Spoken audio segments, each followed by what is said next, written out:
Coming up on this edition of Outlook TV, Victoria Pride Parade and Festival. Gay Men Craft Beer Meetup Group with Rebecca. Surrey Pride celebrates its first parade. And much, much more. Hello and welcome to Outlook TV. I'm Rebecca Wyman. And I'm Robert Mackay, and you're watching the Queer Magazine news show that brings you the stories that matter the most from coast to coast. We're going to start it in Vancouver with the Pride Legacy Awards. Some nice glassware to show that we care. It's a way to decorate a home with glassware. Hello everyone and welcome to the 4th Annual Pride Legacy Awards. Come and celebrate some of Vancouver's LGBT leaders. There's going to be 8 awards presented based on the 8 colors of the rainbow flag. And there's also a new category this year for trans activists in honor of Kimberly Nixon.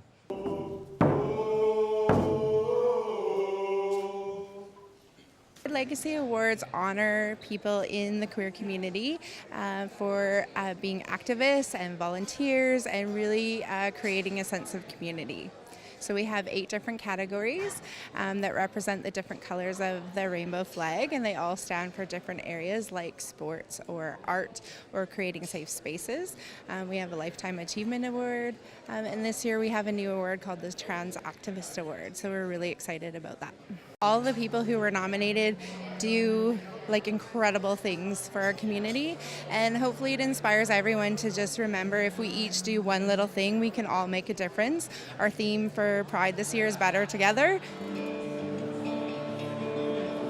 I run the volunteering program at Community, and I work with multiple other programs within the organization. But I also volunteer my time to sponsor and support efforts of others sponsoring LGBTQ identified Syrians to come here to Canada the same way that I came. I came here to Canada a year and a half ago. I was a gay Syrian refugee and I was sponsored here, so I think of it as a way to pay it forward and to sponsor and support other LGBTQ identified refugees from Syria. I think that being nominated is an honor, and I am personally nominated to one of the awards. I'm nominated for the Volunteer of the Year, and I think that is an honor in itself. And I wish everybody luck, and I think that they all deserve to be nominated, and I think being in this beautiful event is more than enough of recognition for all of us. The Red Award for Lifetime Achievement is John Boychuk. I've been a member of Vancouver Frontrunners for 4 years now. I moved to Vancouver 4 years ago and I joined straight away. And then a year after that, I'd seen so much work going on in the community and people volunteering their time, and I wanted to contribute anything that I could. And so back then, I work in IT, and so I thought I could offer my services and my knowledge to Vancouver Frontrunners in terms of electronic communications, Facebook, anything to do with IT, basically. And so that's where I joined the board of directors as a communications director, and I did that for 2 years.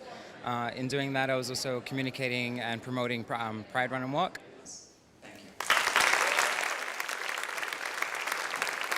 So there we go, another successful night at the Pride Legacy Awards 2016. For more information on all the winners and nominees, make sure to visit the Vancouver Pride Society's website, and I hope to see you next year.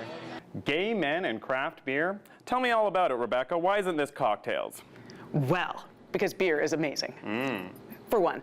No, it's a meetup that a group of men are doing. They figured that with the craft beer boom, that's what people seem to be interested in doing, so why not have a meetup around it? And they let me join in. It was a lot of fun. Sounds like fun. Let's see. This evening, I get to beer geek out. I am here at Strange Fellows to infiltrate the Gay Men's Craft Beer Meetup Group, and I'm very excited. I love this brewery, I love craft beer, I love gay men. It sounds perfect. The inside of the mash tun, so that's where you get all of the water running through, and we mix it up. Who came up with the idea of having a Gay Men's Beer Meetup?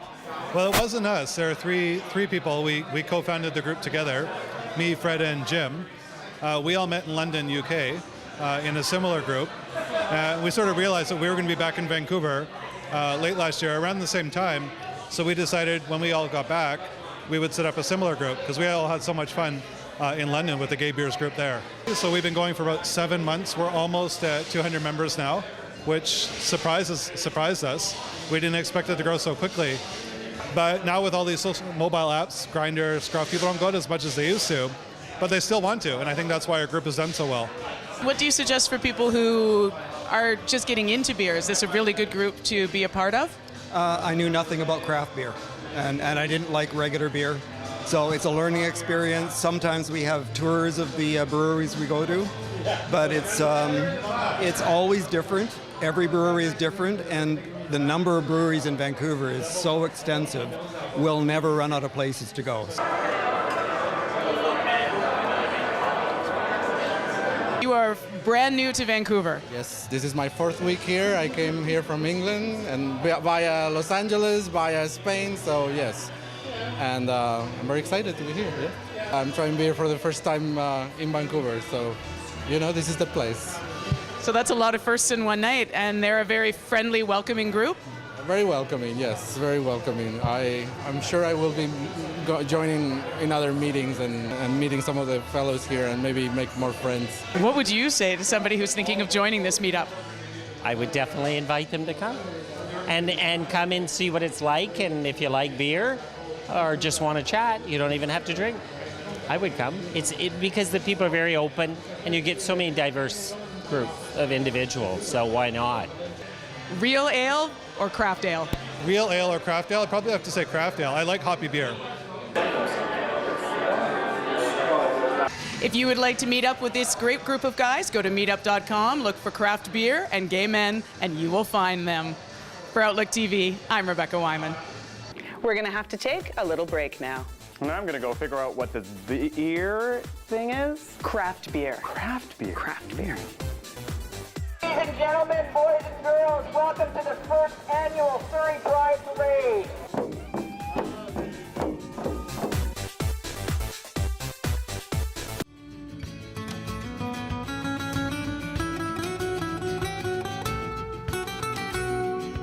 Trip planning for Outlook TV's Victoria visit was provided by gayvan.com Travel Marketing.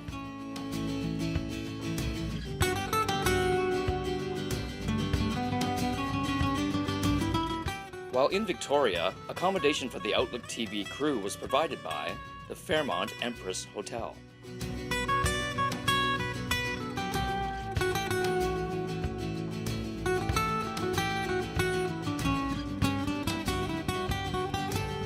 Accommodation and tour arrangements were provided by Tourism Victoria. HeliJet flies between Victoria and Vancouver day and night, rain or shine. Now offering free parking and shuttle service for passengers at all terminals. For flight schedules and bookings, call 1-800-665-4354 or visit helijet.com.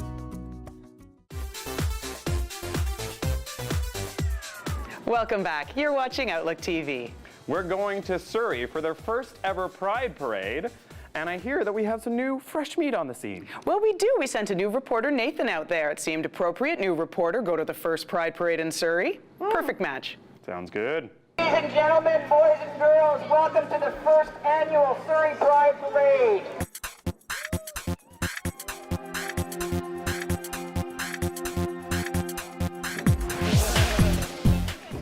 For decades, people in Vancouver have been marching through the West End celebrating the LGBT community. And now, people in Surrey are following suit. For over 17 years, the city of Surrey has held Pride events, but never of a parade. Today, they are changing that, making history with their first ever car-free Pride Parade.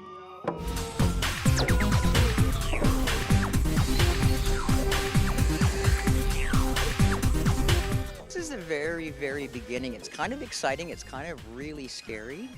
The city has been brilliant to work with us, from the engineering department, the parks department, the cultural affairs department. It's really important this year because of Orlando, and it's important to see that we also get support from our community, and I believe that we're going to see that.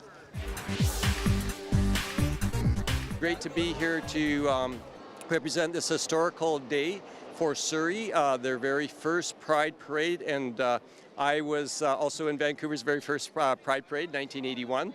Had the first gay float in that parade, and I'm glad to be out here representing Davie Street as David DiCarlo out here in Surrey. I never thought I'd live to see it happen. I never thought that a Pride Parade would be relevant in Surrey, and all of a sudden I got the memo that I was wrong. So it was quite the honor to be leading the parade with the flag today, and heartwarming to feel that for the first parade, people had actually staked out spots on the parade route and were absolutely clapping and celebrating the event. And never in my wildest fantasies did I think that the city would ever embrace it at the level that it did. And I think maybe what sped up the process was the tragic massacre in Orlando, which, you know, we all feel very, very badly for. I'm so proud of the people of the city of Surrey that came out and show the cohesiveness and the community spirit here, and the first ever Pride parade and festival. I've been to the festival every single year. This is really a landmark day for the city of Surrey. I think that we can only grow this, and I've already been talking to the organizers about how this can be bigger next year, and I think this is just the start of a very special event in the city of Surrey. The success of Surrey's first annual Pride Parade, it's not a question that this event will be on for years to come. The solidarity that comes from Pride is expanded upon every year, and everybody can join in on that. Because Pride isn't just for the LGBT community, it's for all people to have some fun, show some love, and celebrate their individuality. From Surrey, BC, I'm Nathan Singh for Outlook TV.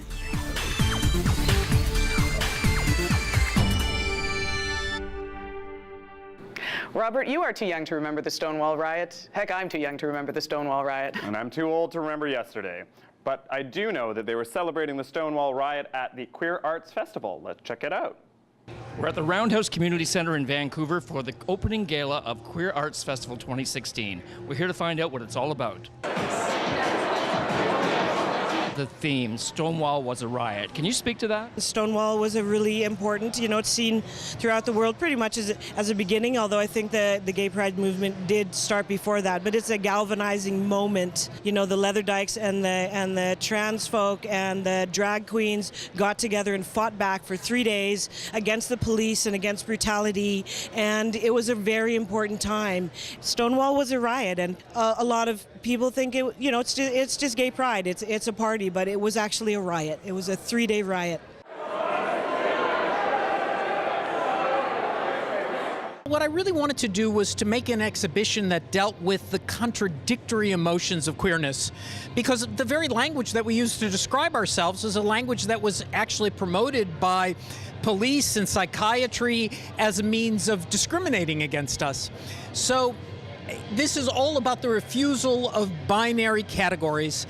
And the exhibition is really chewy and complicated in that way because it acknowledges the fact that there are always two sides to every story. Thinking outside our box and still being an activist. It's like the one is about fracking and how awful it is for the world and us as a human race, and that also affects gay people.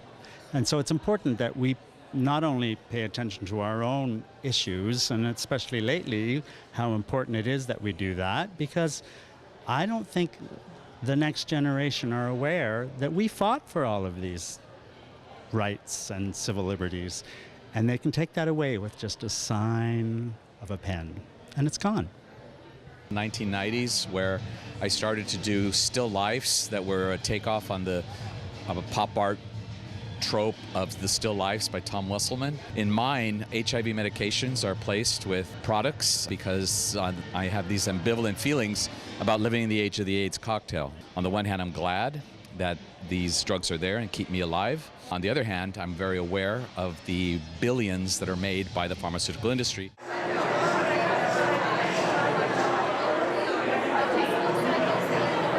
Pink Line Project is a project that the Frank Theater actually started it, and I was invited as a guest artist, associate artist, to curate it and to direct it. And it's like all the stories of some of the queer artists of color.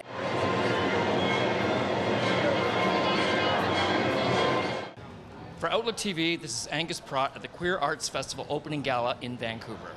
And now it's time for the Daily Extra. We're going to go to Kevin in Toronto. Hi, I'm Kevin O'Keefe. Here are some trending stories from our Toronto newsroom. First up, on July 1st, Toronto's trans community made history, creating the largest trans march in the world.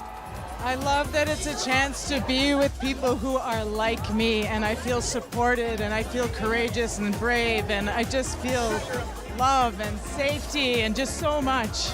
You said it all. Honestly, I felt that way just walking over here tonight. You can feel this electricity, the power of unity. You can watch our live coverage of the entire Trans March on Daily Extra's Facebook page. And Black Lives Matter stopped their float during Toronto's Pride Parade. They refused to move until Pride Toronto met a list of demands, including increased funding and support for community stages and the removal of police floats in Pride marches and parades. We are here for us. We are demanding that we have space in Pride, that we are seen in Pride, that we are given funding to exist in Pride. It's something we created. For all of our coverage on Black Lives Matter Toronto, check out dailyextra.com. And in Canada, people with HIV can be charged for not telling their status before having sex. AIDS Action Now dropped a banner at Toronto Pride calling on Ontario Premier Kathleen Wynne to stop criminalizing people with HIV. The vast majority of people who are being caught up in this are not malicious. They're maybe afraid to tell, or trying to do their best, or maybe thought they told and the other person didn't understand, or maybe they're just being harassed by another person because of a bad breakup. For more info, check out the website aidsactionnow.org. And finally, Justin Trudeau made history, becoming Canada's first Prime Minister to march in a Pride parade. Having the Prime Minister, the head of the government, attend a Pride celebration is an important milestone, and I feel unbelievably privileged that I get to be that Prime Minister. For our exclusive interview with Justin Trudeau on LGBT issues in Canada, check out our YouTube channel, Extra Online. And for more on this story and other lesbian and gay news, go to dailyextra.com and our Facebook, Twitter, and Instagram feeds. For Daily Extra, I'm Kevin O'Keefe.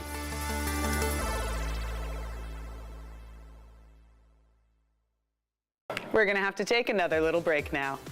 Break it down. Come on, Rebecca. Come on. Yeah. Yeah. How low can you go?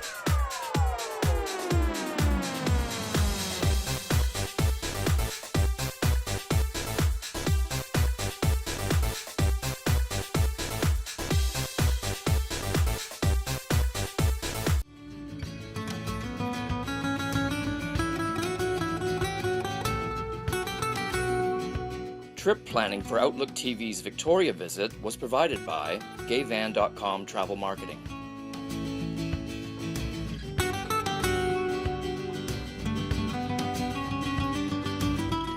While in Victoria, accommodation for the Outlook TV crew was provided by the Fairmont Empress Hotel.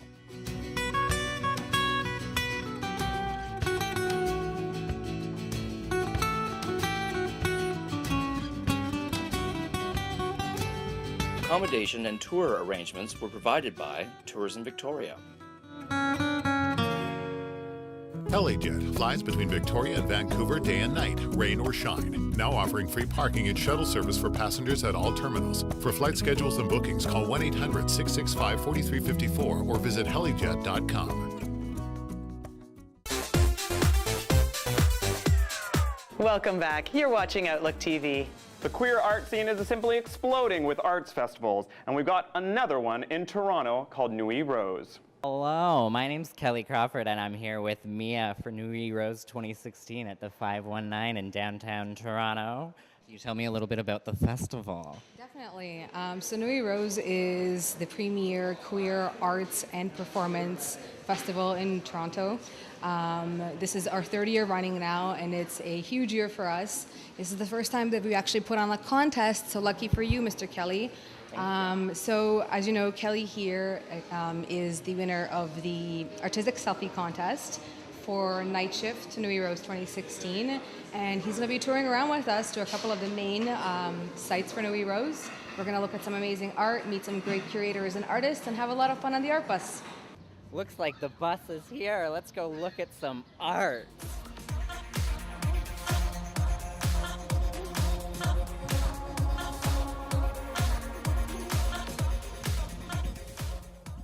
Well, look at this art. It's fantastic. Where did they get these depictions of my darkest moments?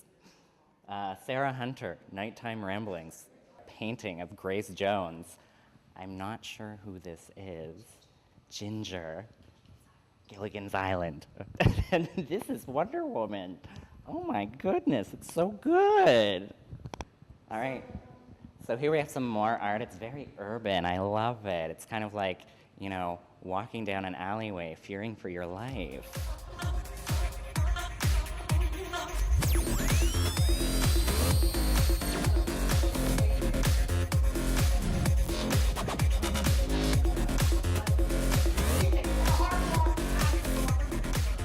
Okay, who's that?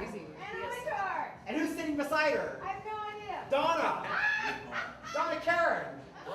What? Where? And that's it. Mark. Where is she sitting? I Mark don't see Jacobs' Donna Karen. First collection for Perry Ellis. On this side. And I've got the photos. Is that with Donna Naomi Karen? walking That's right not Donna Karen with those glasses on. How are you guys enjoying the Pride festivities in Nui Rose? Oh, it's absolutely beautiful, and we're so honored to be a part of it and just spreading some joy and dancing and celebrating in the wake of all of the tragedies that have happened. So we are down back at Church Street enjoying the rest of Nui Rose. I'm very curious. Yeah. So you tagged along on this whole long art bus experience with us. You saw the East End, you saw the Yeah. West End of what Nui Rose had to offer. How do you feel about the experience at this point? This is your crash course. What are your favorite spots about what we did, and what's the most memorable of today for you? I mean, the whole thing was fantastic, but Akasha Gallery was probably my favorite. Like the old New York photos and the slideshow and everything was really fantastic. The Young Skate Art place was really cool as well. The whole thing was really fantastic, actually. So I've had a fantastic time. That's the third time I've said fantastic. That's okay. We can use more fantastic. It's totally fine. Yeah. Thank you so much to Outlook Television, and we hope to see you all here next year for Nui Rose 2017. Yeah, excellent. And thank you. Next up, we're going to hop over to Victoria for the Pride Parade and Festival. And they hopped over in style. Angus goes over in Helijet, stays at the Empress, and watches all the floats go on by. We're here at the start of the annual Victoria Pride Parade, and as usual, the Dykes on Bikes get things going. Here we go.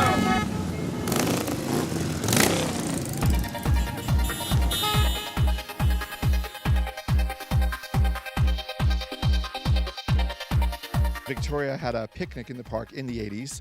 We're going to argue and discuss for probably the next year on what the actual years were. I do remember that there were picnics in Beacon Hill Park that were small, and then they got bigger, and then we had our first parade in '93.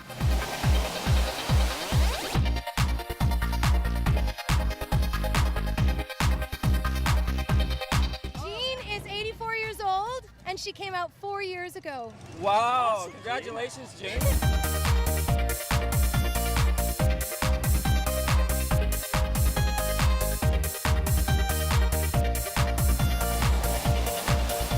We have Pride in the Word, which is tonight's event, which is becoming one of Canada's largest literary events for our community.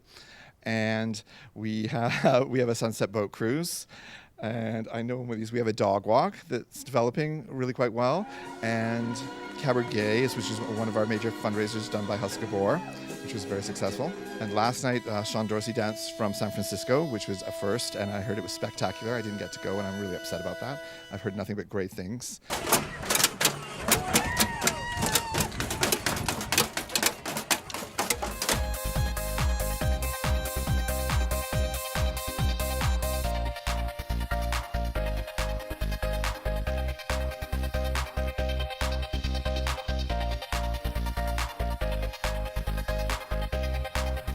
Well, I thought this year of doing a different type of thing, so I thought the color red. I haven't done red yet.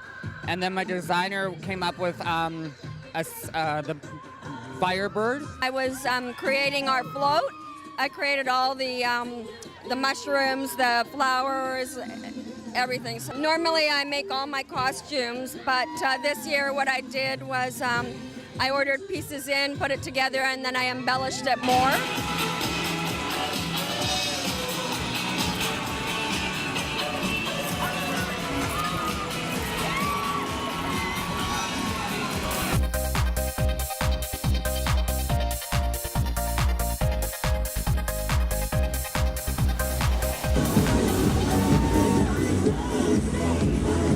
have a beer garden for 1,800 with a stage and entertainment, adult entertainment, burlesque, karaoke, dancers, performers. We have 120 local vendors, between vendors and info booths from community.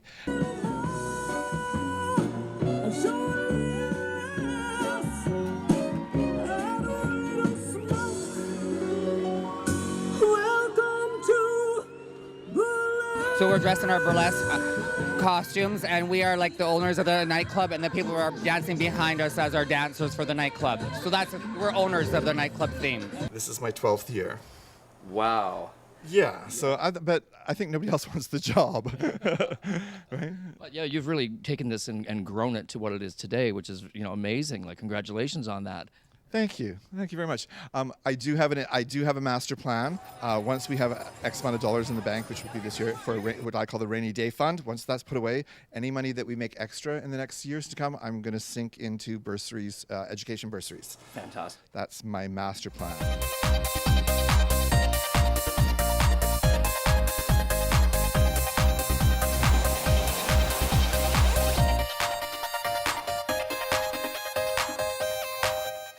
Unfortunately, that is all the time we have for this episode of Outlook TV. But fear not, we will be back. That's right, and don't you forget to like us on Facebook, follow us on Twitter, and shoot us an email at volunteer@outlooktv.ca if you'd like to come join us. We're fun. You should totally join us. So much fun. Thanks so much for joining us. I'm Rebecca Wyman. And I'm Robert Mackay. Stay fabulous, Canada.